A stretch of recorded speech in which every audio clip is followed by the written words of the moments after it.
ओम शांति। 29 मार्च 2025 के ईश्वरीय महावाक्य। पहले एक नज़र मुरली के मुख्य पॉइंट पर। बाबा ने कहा, स्वर्ग नरक यहाँ ही होता है। नई दुनिया को स्वर्ग, पुरानी दुनिया को नरक कहा जाता है। अभी है पतित दुनिया, पुकारते भी है, हे पतित पावन आओ। और सभी अपने अपने धर्म स्थापक को जानते हैं। एक ही भारतवासी है जो न अपने धर्म को जानते न धर्म स्थापक को जानते हैं। बाप को जानते नहीं है, अज्ञान नींद में सोए पड़े हैं। ज्ञान से जागृति होती है। रोशनी में मनुष्य कभी धक्का नहीं खाते, अंधियारे में धक्के खाते रहते। और फिर बाबा ने कहा, सतयुग में तुम कितने साल्वेंट थे, उसको कहा जाता है साल्वेंट भारत। अभी इनसाल्वेंट है, यह भी कोई समझते नहीं। पतित कैसे बने हो, विकारों की खाद पड़ी है। सब मनुष्य जंक खाए हुए हैं। अब वह जंग कैसे निकले? मुझे याद करो, देह अभिमान छोड़ देही अभिमानी बनो। बाप का एक ही फरमान है कि मामेकम याद करो, बाप को और सृष्टि चक्र को याद करो। रचयिता और रचना का सिमरन करने वाले की शक्ल सदैव हर्षित रहेगी। और फिर लास्ट में बाबा ने कहा, कर्मातीत अवस्था हो जाएगी तो फिर तुम सदैव हर्षित रहेंगे। तब तक कुछ न कुछ होता है। बाकी थोड़े दिन इस दुनिया में हो, फिर तुम बच्चों को यह स्थूल वतन भासेगा नहीं, सूक्ष्म वतन और मूल वतन भासेगा। सजाओं से छूटने के लिए कम से कम 8 घंटा कर्मयोगी बन कर्म करो, 8 घंटा आराम करो और 8 घंटा बाप को याद करो। इसी प्रैक्टिस से तुम पावन बन जाएंगे। सतयुग त्रेता में है श्रेष्ठाचारी दुनिया, द्वापर कलयुग में है भ्रष्टाचारी दुनिया। अभी तुम संगम पर हो। यह ज्ञान की बातें हैं। यह 4 युगों का चक्र कैसे फिरता है, यह किसको पता नहीं है। और अब सुनते हैं महावाक्यों को विस्तार से। मुरली का सार। मीठे बच्चे, तुम्हें ज्ञान से अच्छी जागृति आई है। तुम अपने 84 जन्मों को निराकार और साकार बाप को जानते हो। तुम्हारा भटकना बंद हुआ। प्रश्न है, ईश्वर की गतमत न्यारी क्यों गाई हुई है? उत्तर है, क्योंकि वह ऐसी मत देते हैं जिससे तुम ब्राह्मण सबसे न्यारे बन जाते हो। तुम सबकी एक मत हो जाती है। ईश्वर ही है जो सबकी सद्गति करते हैं, पुजारी से पूज्य बनाते हैं। इसलिए उनकी गतमत न्यारी है, जिसे तुम बच्चों के सिवाय कोई समझ नहीं सकता। ओम शांति। तुम बच्चे जानते हो, बच्चों की अगर तबीयत ठीक नहीं होगी तो बाप कहेंगे, भले यहाँ सो जाओ, इसमें कोई हर्जा नहीं, क्योंकि सिकिलदे बच्चे हैं।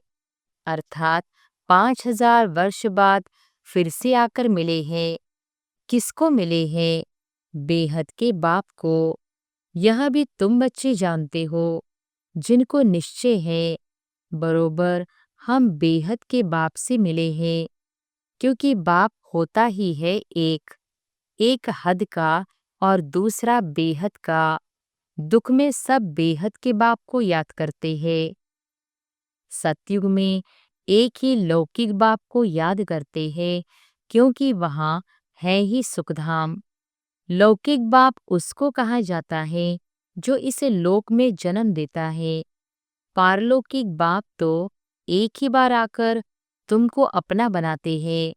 तुम रहने वाले भी बाप के साथ अमरलोक में हो, जिसको परलोक परमधाम कहा जाता है। वहाँ है परे ते परे धाम। स्वर्ग को परे ते परे नहीं कहेंगे। स्वर्ग नरक यहाँ ही होता है।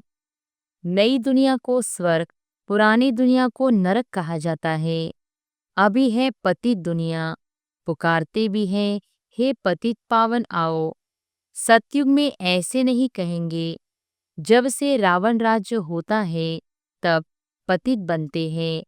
उनको कहेंगे 5 विकारों का राज्य। सतयुग में है ही निर्विकारी राज्य। भारत की कितनी जबरदस्त महिमा है, परंतु विकारी होने के कारण भारत की महिमा को जानते नहीं। भारत संपूर्ण निर्विकारी था जब यह लक्ष्मी नारायण राज्य करते थे। अभी वह राज्य नहीं है। वह राज्य कहाँ गया यह पत्थर बुद्धियों को मालूम नहीं। और सभी अपने अपने धर्म स्थापक को जानते हैं। एक ही भारतवासी है जो न अपने धर्म को जानते न धर्म स्थापक को जानते हैं।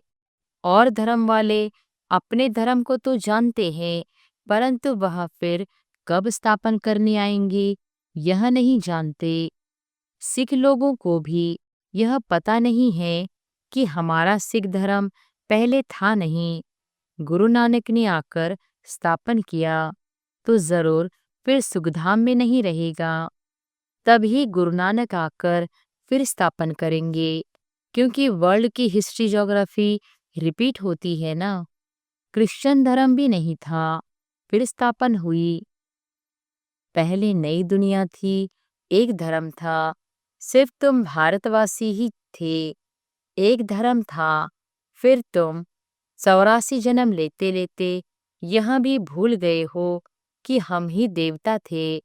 फिर हम ही 84 जन्म लेते हैं। तब बाप कहते हैं तुम अपने जन्मों को नहीं जानते हो, मैं बतलाता हूँ। आधा कल्प राम राज्य था, फिर रावण राज्य शुरू हुआ है। पहले है सूर्यवंशी घराना, फिर चंद्रवंशी घराना, राम राज्य। सूर्यवंशी लक्ष्मी नारायण के घराने का राज्य था। जो सूर्यवंशी लक्ष्मी नारायण के घराने के थे सो 84 जन्म ले अभी रावण के घराने के बने हैं। आगे पुण्य आत्माओं के घराने के थे, अभी पाप आत्माओं के घराने के बने हैं। 84 जन्म लिए हैं। वे तो 84 लाख कह देते। अब 84 लाख का कौन बैठ विचार करेंगे, इसलिए कोई का विचार चलता ही नहीं। अभी तुमको बाप ने समझाया है, तुम बाप के आगे बैठे हो। निराकार बाप और साकार बाप दोनों ही भारत में नामी ग्रामी है। गाते भी हैं, परंतु बाप को जानते नहीं हैं। अज्ञान नींद में सोए पड़े हैं। ज्ञान से जागृति होती है। रोशनी में मनुष्य कभी धक्का नहीं खाते, अंधियारे में धक्के खाते रहते। भारतवासी पूज्य थे, अब पुजारी है। लक्ष्मी नारायण पूज्य थे ना, यह किसकी पूजा करेंगे? अपना चित्र बनाए, अपनी पूजा तो नहीं करेंगे। यह हो नहीं सकता। तुम बच्चे जानते हो हम ही पूज्य, सो फिर कैसे पुजारी बनते हैं? यह बातें और कोई समझ नहीं सकते। बाप ही समझाते हैं, इसलिए कहते भी है ईश्वर की गतमत न्यारी है। अभी तुम बच्चे जानते हो बाबा ने हमारी सारी दुनिया से गतमत न्यारी कर दी है। सारी दुनिया में अनेक मतांतर है। यहाँ तुम ब्राह्मणों की है एक मत, ईश्वर की मत और गत अर्थात सदगति। सदगति दाता एक ही बाप है। गाते भी हैं सर्व का सदगति दाता राम, परंतु समझते नहीं कि राम किसको कहा जाता है। कहेंगे जिधर देखो राम ही राम रहता है। इसको कहा जाता है अज्ञान अंधियारा। अंधियारे में है दुख, सोजरे में है सुख।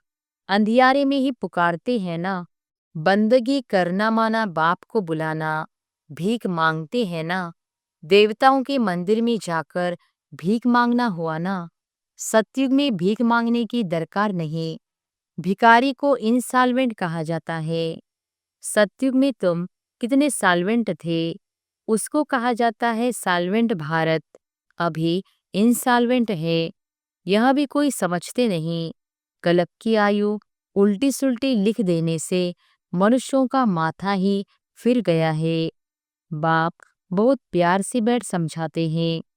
कल पहले भी बच्चों को समझाया था, मुझ पतित पावन बाप को याद करो तो तुम पावन बन जाएंगे। पतित कैसे बने हो? विकारों की खाद पड़ी है, सब मनुष्य जंक खाए हुए हैं। अब वह जंक कैसे निकले? मुझे याद करो। देह अभिमान छोड़ देही अभिमानी बनो। अपने को आत्मा समझो। पहले तुम हो आत्मा, फिर शरीर लेते हो। आत्मा तो अमर है, शरीर मृत्यु को पाता है। सतयुग को कहा जाता है अमरलोक, कलयुग को कहा जाता है मृत्युलोक। दुनिया में यह कोई भी नहीं जानते कि अमरलोक था फिर मृत्युलोक कैसे बना। अमरलोक अर्थात अकाले मृत्यु नहीं होती, वहाँ आयु भी बड़ी रहती है। वह है ही पवित्र दुनिया। तुम राज ऋषि हो। ऋषि पवित्र को कहा जाता है। तुमको पवित्र किसने बनाया? उनको बनाते हैं शंकराचार्य, तुमको बना रहे हैं शिवाचार्य। यह कोई पढ़ा हुआ नहीं है, इन द्वारा तुमको शिव बाबा आकर पढ़ाते हैं। शंकराचार्य ने तो गर्भ से जन्म लिया, कोई ऊपर से अवतरित नहीं हुआ। बाप तो इनमें प्रवेश करते हैं, आते हैं, जाते हैं, मालिक है, जिसमें चाहे उनमें जा सकते हैं। बाबा ने समझाया है, कोई का कल्याण करने अर्थ मैं प्रवेश कर लेता हूँ। आता तो पतित तन में ही हूँ ना, बहुतों का कल्याण करता हूँ। बच्चों को समझाया है, माया भी कम नहीं है। कभी कभी ध्यान में माया प्रवेश कर उल्टा सुल्टा बुलवाती रहती है, इसलिए बच्चों को बहुत संभाल करनी है। कईयों में जब माया प्रवेश कर लेती है तो कहते हैं मैं शिव हूँ, फलाना हूँ। माया बड़ी शैतान है। समझदार बच्चे अच्छी रीति समझ जाएंगे कि यह किसका प्रवेश है। शरीर तो उनका मुकर्रर यह है ना, फिर दूसरे का हम सुने ही क्यों? अगर सुनते हो तो बाबा से पूछो, यह बात राइट है व नहीं। बाप झट समझा देंगे। कई ब्राह्मणियां भी इन बातों को समझ नहीं सकती कि यह क्या है। कोई में तो ऐसी प्रविष्टता होती है जो चमाट भी मार देते, गालियां भी देने लग पड़ते। अब बाप थोड़ी ही गाली देंगे। इन बातों को भी कई बच्चे समझ नहीं सकते। फर्स्ट क्लास बच्चे भी कहाँ कहाँ भूल जाते हैं। सब बातें पूछनी चाहिए, क्योंकि बहुतों में माया प्रवेश कर लेती है, फिर ध्यान में जाकर क्या क्या बोलते रहते हैं। इसमें भी बड़ा संभालना चाहिए। बाप को पूरा समाचार देना चाहिए। फलाने में मम्मा आती हैं, फलाने में बाबा आते हैं। इन सब बातों को छोड़ बाप का एक ही फरमान है कि मामेकम याद करो। बाप को और सृष्टि चक्र को याद करो। रचयिता और रचना का सिमरन करने वाले की शक्ल सदैव हर्षित रहेगी। बहुत है जिनका सिमरन होता नहीं है। कर्म बंधन बड़ा भारी है। विवेक कहता है, जबकि बेहद का बाप मिला है। कहते हैं मुझे याद करो, तो फिर क्यों न हम याद करें। कुछ भी होता है तो बाप से पूछो, बाप समझाएंगे। कर्म भोग तो अभी रहा हुआ है ना। कर्मातीत अवस्था हो जाएगी तो फिर तुम सदैव हर्षित रहेंगे। तब तक कुछ न कुछ होता है। यह भी जानते हो, मिरुआ मौत मलु का शिकार, विनाश होना है। तुम फरिश्ते बनते हो, बाकी थोड़े दिन इस दुनिया में हो, फिर तुम बच्चों को यह स्थूल वतन भासेगा नहीं, सूक्ष्म वतन और मूल वतन भासेगा।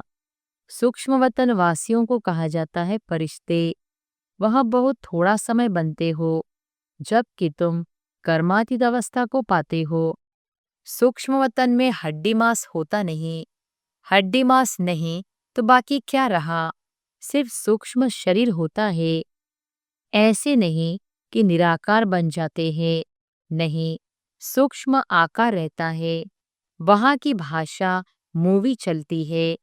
आत्मा आवाज से परे है, उसको कहा जाता है सटिल वर्ल्ड, सूक्ष्म आवाज होता है।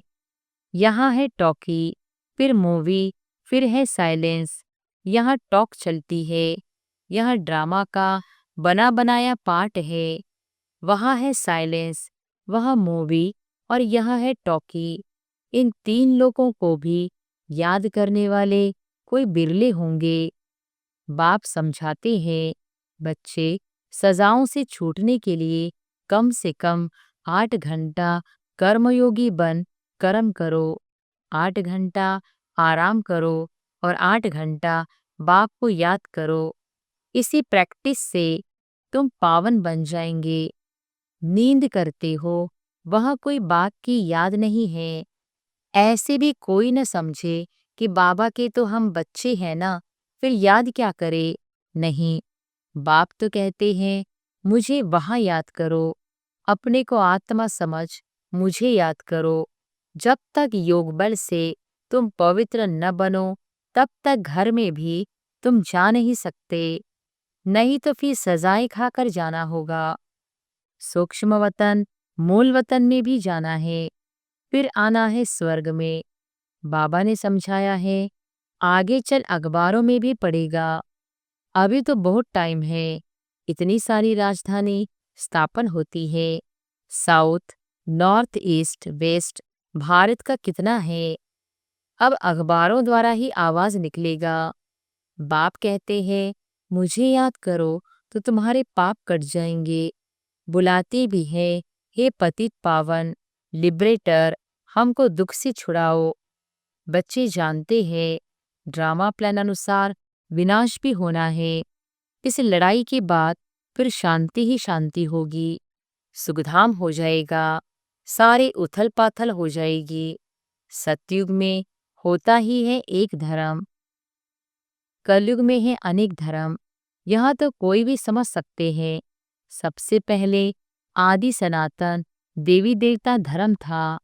जब सूर्यवंशी थे तो चंद्रवंशी नहीं थे, वे चंद्रवंशी होते हैं। पीछे यह देवी देवता धर्म प्राय लोप हो जाता है। पीछे फिर और धर्म वाले आते हैं। वह भी जब तक उन्हों की संस्था वृद्धि को पाए तब तक मालूम थोड़ी पड़ता है। अभी तुम बच्चे सृष्टि के आदि मध्य अंत को जानते हो। तुमसे पूछेंगे सीढ़ी में सिर्फ भारतवासियों को क्यों दिखाया है। बोलो यह खेल है भारत पर। आधा कल्प है उन्हों का पाठ, बाकी द्वापर कलयुग में अन्य सब धर्म आते हैं। गोले में यह सारी नॉलेज है। गोला तो बड़ा फर्स्ट क्लास है। सतयुग त्रेता में है श्रेष्ठाचारी दुनिया, द्वापर कलयुग है भ्रष्टाचारी दुनिया। अभी तुम संगम पर हो।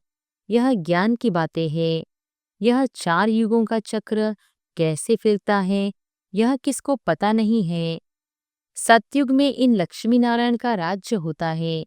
इन्हों को भी यह थोड़ी पता रहता कि सतयुग के बाद फिर त्रेता होना है, त्रेता के बाद फिर द्वापर कलयुग आना है। यहाँ भी मनुष्यों को बिल्कुल पता नहीं। भले कहते हैं, परंतु कैसे चक्र फिरता है यह कोई नहीं जानते। इसलिए बाबा ने समझाया है, सारा गीता पर जोर रखो। सच्ची गीता सुनने से स्वर्गवासी बनते हैं। यहाँ शिव बाबा खुद सुनाते हैं, वहाँ मनुष्य पढ़ते हैं। गीता भी सबसे पहले तुम पढ़ते हो। भक्ति में भी पहले पहले तो तुम जाते हो ना। शिव के पुजारी पहले तुम बनते हो। तुमको पहले पहले पूजा करनी होती है।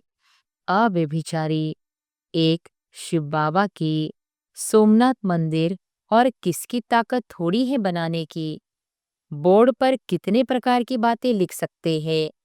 यहाँ भी लिख सकते हैं, भारतवासी सच्ची गीता सुनने से सचखंड के मालिक बनते हैं। अभी तुम बच्चे जानते हो, हम सच्ची गीता सुनकर स्वर्गवासी बन रहे हैं। जिस समय तुम समझाते हो तो कहते हैं हाँ बरोबर ठीक है।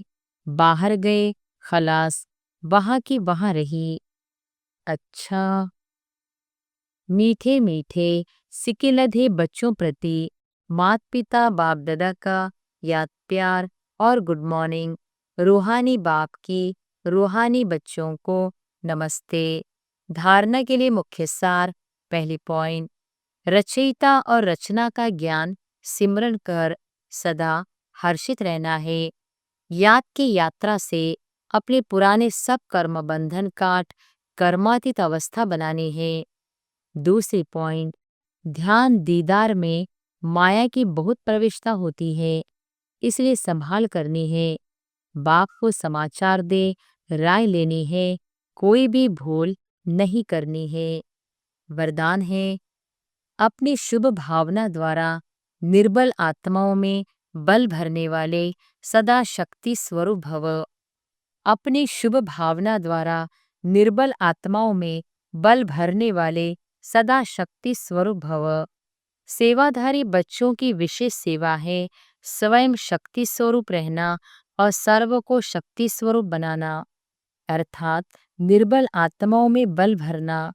इसके लिए सदा शुभ भावना और श्रेष्ठ कामना स्वरूप बनो।